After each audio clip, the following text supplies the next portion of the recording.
I'm back. I'm here. Not to worry.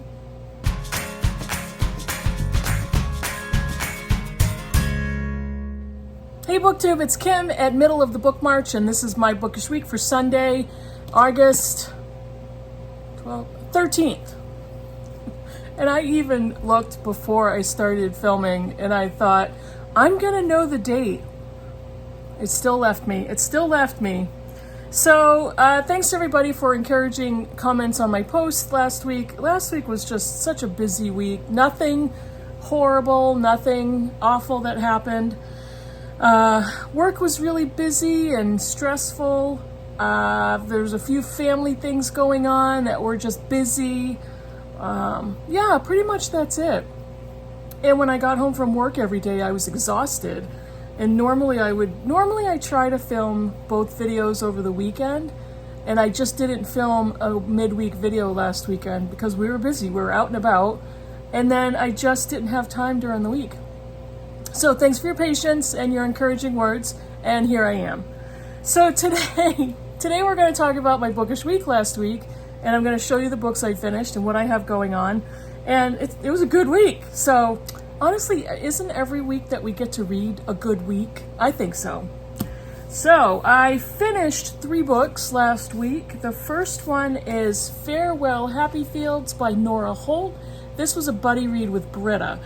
And Nora Holt was an Irish author, and this book, upon its publication, was banned in Ireland. Of course it was, because so many novels written by women in Ireland in a certain era were automatically banned. Why? Because there's some sexual material and there's some enormous amount of church material.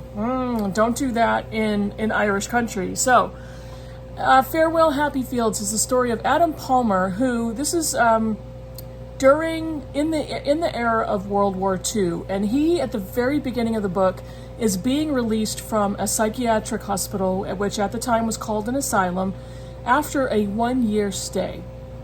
Now, at first, we think it's a positive thing. He's going to go back to his family. He's going to get his life back together, and he did well, even though he stayed for a year. That's a very long time, and so things are looking up, but we quickly find out that he is pissed off, and he's pissed off at everybody, but mostly at God, and that is the central theme of this book. Is Adam is so angry at God for putting him in the asylum, for allowing him to be put into the asylum. He is pissed off at his family, his mother and his sister, because he believes that they forced him to go, that they had him committed. And so he decides at the beginning of the book that he is not going to sell his soul, but he is single-handedly going to reject God and destroy his own soul, just for revenge against God, partially against his family, especially his mother. So what an interesting idea for a plot. What he basically does is he gets released from the hospital, and he goes to the city. I believe he goes to London. I think he's in England. I don't remember. Yes, I think he's in England. And he finds a room for rent. So he's going to rent a room. He has a little bit of money from his mother to get himself back on his feet. She doesn't come and get him. She's still back in Ireland with his sister. So he's expected to leave the hospital, find a way home, and get himself together. Maybe that's part of the problem. So he finds a room in England, in London, and meets a co-tenant, a young woman named Kathleen. And he is ruminating. So we read a lot of his internal thoughts and dialogues and his ideas for how he's going to destroy his own soul to get back at God. And he sets his sights on Kathleen. He doesn't want to get married out of love. He wants to get married to a woman because he needs somebody. He needs somebody to hold him up, to make it possible for him to concentrate on other things. He needs somebody to make his life comfortable, and he wants somebody that he can be cruel to. What? This is such an interesting book. It's such an interesting idea. And as Britta and I were talking about it, we were talking about, the Faustian theme in it, but he's not actually selling his soul for something. He's willingly destroying his own soul. He wants to be cruel. He wants to be mean. He wants to make people suffer. He wants to do the wrong things according to Catholicism, which is his family's religion. He wants to point out the hypocrisy of his church's belief system. He is on a tear. So it's such an interesting idea, really interesting characters, excellent character development in this book. However, it's a little long and it's slow. It was a slow read. It wasn't complicated, but the dialogue was a little slow and clunky, and it was enjoyable when I picked it up. I wasn't rushing to go and pick the book back up to read again. But when I did pick it up and start reading, I was enjoying it. So it was a slow read and so much to talk about. If you enjoy novels with religious themes, this one is excellent. It is so good, so much to talk about. If you like Irish settings and Irish authors, I do recommend this book. It wasn't perfect, but I still think I really did enjoy it quite a bit, and it's such a great topic for discussion. The next book I finished was another buddy read, and talk about an excellent book for discussion. I read I Who Have Never Known Men by Jacqueline Hartman, translated from French by Raj Schwartz. I buddy read this with Marcella from Marcella and Her Books, and it's a very slim novel. Wow, what a great book for a book group. This is the perfect example of a book filled with discussion material. It is an excellent example of a perfect book discussion book. This is the story of an unnamed young woman, and we first meet her when she is probably about to turn into a teenager. She's a young girl. She is not enslaved, but she is kept captive in a large cage with 39 women. She is the youngest person there. She has no idea why they're there. She has no idea what her life was like before. Was she born there? Was she so young when she was captured that she just doesn't remember?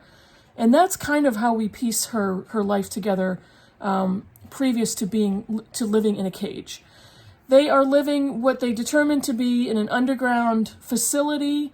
They all are in a cage where they are allowed to cook their meals, but they have to relieve themselves and toilet themselves out in the open because there are guards that constantly, 24 hours a day, walk around the cage monitoring them. The guards never speak. They never speak to the women. There's never any interaction unless the guards are punishing them for something. They are not even able to hurt themselves, or if a woman decides she's going to take her own life to escape this trauma, the guards will whip her through the cage bars. The lights never go out, so they can monitor them around the clock. And the women don't have all of the supplies they need. They are living in rags. They wear sandals. They are able to eat, but they have too little food. It's such a weird existence. And we get the feeling that there was probably some type of apocalypse, some type of war. When I first picked this book up, I wasn't sure if it was going to be a post-apocalyptic novel or if it was going to be a book about a serial killer that captures women. I wasn't sure. It is not about a serial killer.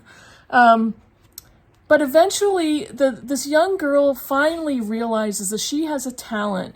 She figures out how to count her own heartbeats and keep time. She becomes a human clock. And that is very important to the development of the story. Eventually, let me back up. There are 3 parts to the story. The first part is talking about their lives in this cage, in this existence. And at the very end of part 1, there comes a somewhat of a climax that leads into part 2. And the same thing happens in part 2 that leads into part 3. It is all so wild of a read. There is so much here. I Who Have Never Known Men is this young girl because she never has any physical contact with men. She doesn't know the physical differences between men and women. She's never been taught biology. She's never been taught love or emotions or psychology. She's never been taught anything. She was not taught to read. She was not taught math. And to read about her existence in this environment, some of the themes that come up is nature versus nurture, is a community of women, is isolation, captivity, love. How can you love in this type of environment? Survival. It is such a fascinating book. So much to talk about. The middle section, part 2, I can't say a lot because it would spoil the book. But take my word for it. It is so interesting to talk about. There's so much here. The one quibble I have with this book is it's so small and short. It's less than 200 pages. It is 188 pages. It spans decades. And I thought, wait a minute, I had a hard time keeping track of how much time had gone by. That was my only problem with it. The writing is fantastic. The story is amazing. The characters, the events, and there's some ambiguity here, but there was a point where I didn't care. I was just so captured by this girl's story that I just didn't care about the ambiguity. It's fascinating, and I highly recommend that for a book group pick or some sort of book for a buddy read or a group read or discussion. It's an excellent book. Great selection for Women in Translation Month. The third book I finished, was so much fun. And this was a birthday gift for my friend Heidi at My Reading Life. She sent me 2 books for my birthday. I had this book in my cart already, was about to purchase it. It showed up in my mail and she sent it to me. This is A Rip Through Time by Kelly Armstrong. This was so much fun. This was the perfect book to pick up. I loved it. It's a time-traveling police detective story set in Victorian Scotland. The main character, Mallory, is a Canadian police detective in 2019. She is in Edinburgh. Is it Edinburgh or Edinburgh? Edinburgh. Okay, somebody help me with that. Any Scottish viewers, please help me with that. She is in the area because her grandmother is dying and she wants to see her. She is downtown going to get coffee and she turns around quickly and spills coffee on the chest of the man standing behind her. She is so apologetic, but he's very standoffish, very cold. She thinks he might get really angry, so she leaves very quickly. So later that day, she goes for a jog. And she is jogging in a kind of a remote path when she thinks that she hears a woman in trouble. She thinks that she hears a stifled woman's cries. And so she follows the sound and she goes down an alley and she sees what she imagines to be some sort of weird vision or projection of a man attacking a woman. But the clothes they're wearing are off. They're not recognizable. And she goes and tries to help the woman, and eventually she finds that she has a rope around her neck, and the attacker is choking her, strangling her. Now, this all happens in the first 2 chapters, so no spoilers. The next thing she knows, she wakes up in a weird, rustic room. She has no idea what she has on her for clothing. She is able to wake up and realize, where am I? What am I wearing? How did I get here? What happened to the woman who was being attacked? And she finally gathers her strength. She stands in front of a mirror and she looks at herself and it's not her. She has dove into the body of an 19th century Scottish housemaid. Oh, good gracious. And then plot ensues from there. She ends up as a housemaid in the home of a Victorian Scottish undertaker slash early forensic scientist who is biracial, who is not looked at with a lot of respect in his community, who has a very interesting sister. And Mallory, in the body of Katrina, the 19th century body of Katrina, is involved in helping to solve a murder. Oh, wow. This was such a fun read, such a fun ride. Really loved it. The characters are awesome. The writing is so fun and it's so propulsive. Again, I loved it, but there was only one little thing for me. Once in a while, she seemed to write herself in circles, and she was explaining a lot, but then got back to the beginning of the thread and then went on. A couple of times, I think that happened. No big deal.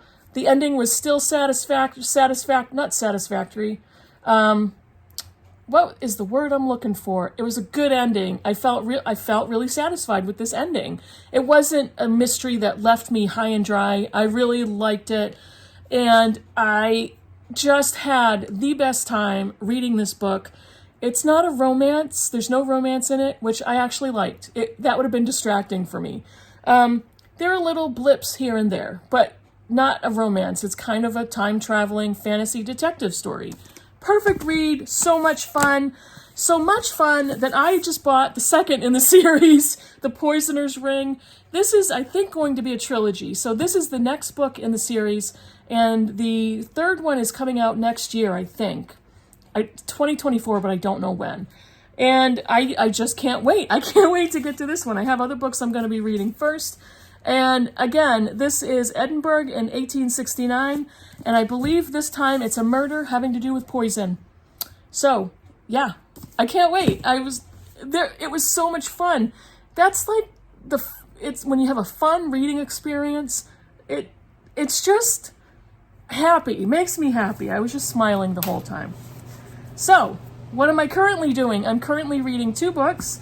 This one is for the BookTube Prize, My Fourth Time We Drowned, Seeking Refuge on the World's Deadliest Migration Route by Sally Hayden. She is an Irish journalist, and this is one of only 2 nonfiction books I need to read for the finals. And I am also reading a novel, Our Wives Under the Sea by Julia Armfield. I will be done with that one this weekend, and you'll hear my thoughts about that next Sunday.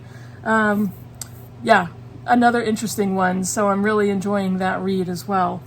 And I am about to pick up Daughter of Fortune by Isabel Allende, which is the Blind Eye Book Club pick for August. Yeah, this is August. This is translated from Spanish by Margaret Sayers Peden.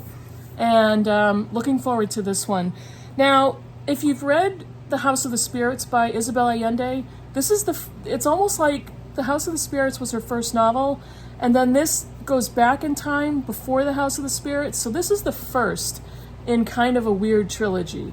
And then the second one is Portrait and Sepia, and then the third one is House of the Spirits. So I accidentally picked up the book in the right order, Daughters of Fortune, for the Blind Eye Book Club for August. That is it for me. It was a fun week. It was a really fun week. It was busy and stressful, but my reading was fun.